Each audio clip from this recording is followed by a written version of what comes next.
Pinangangambahan ng mga taga Marawi City na sumiklab ang gulo sa kanilang lugar. Hindi kasi naibalik kahapon ang pera ng mga galit na biktima ng tinaguriang Rasuman Investment Scam. Ipinangako raw ng umano'y utak nito na si Jacob Coco Rasuman na nakahapon siya magbabayad. Mahigpit ngayon ang pagbabantay ng mga otoridad sa lungsod. Makibalita tayo kay Kenneth Ragpala ng GMA Northern Mindanao. Kabi-kabila ngayon ang checkpoint sa Marawi City. Ang pulisya, militar at iba pang otoridad nakahanda sa posibleng gulong sumiklab matapos ang naunsyaming pagbabayad ni Jacob Coco Rasuman sa mga biktima ng investment scam sa Visayas at Mindanao. Si Coco Rasuman ang tinuturong utak ng tinaguriang Rasuman Investment Scam.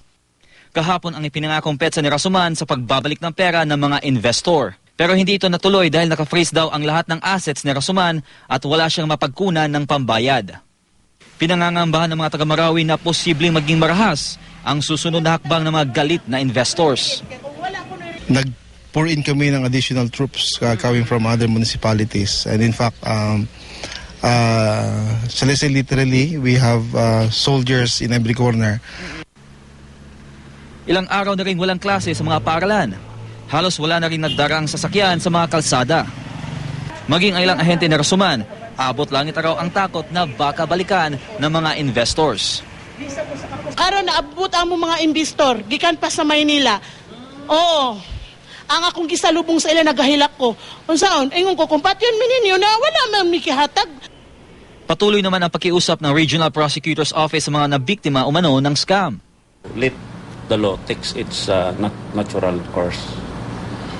Please don't put the law into your hands because the Department of Justice is doing its best. Kusang sumuko sa Marawi City Police noong Nobyembre ng nakaraang taon si Rasuman dahil umano sa bantang papatayin siya ng mga nabiktima ng scam.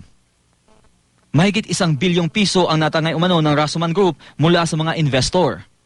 Naaresto rin ang ilan niyang kaanak at tauhan na sangkot din umano sa scam.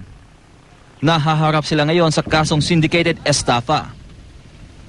Kenneth Ragpala, Nagbabalita, Pilipinas.